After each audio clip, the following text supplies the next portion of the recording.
تبارك الذي جعل في السماء بروجا وجعل فيها سراجا وقمرا منيرا وهو الذي جعل الليل والنهار خلفة لمن أراد أن يذكر أو أراد شكورا وعباد الرحمن الذين يمشون على الأرض هونا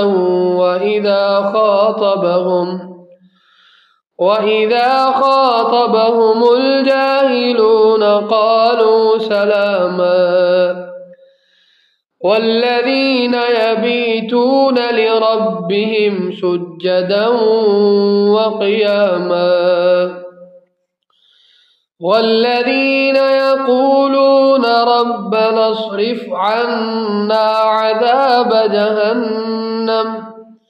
إن عذابها كان غراما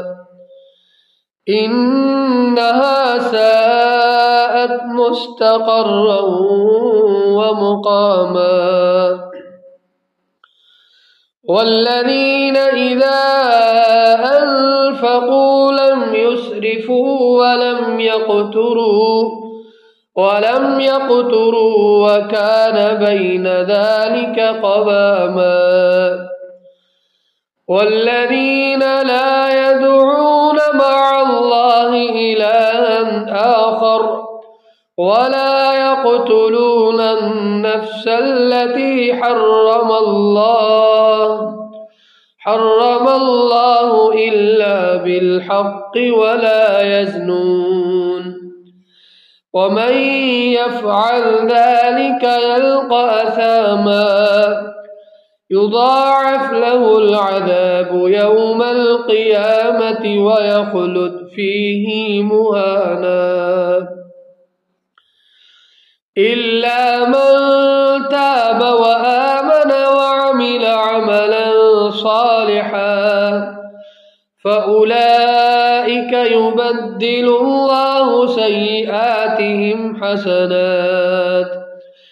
وكان الله غفورا رحيما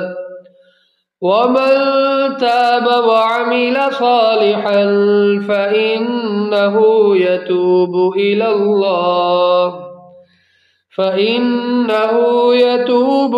الله متابا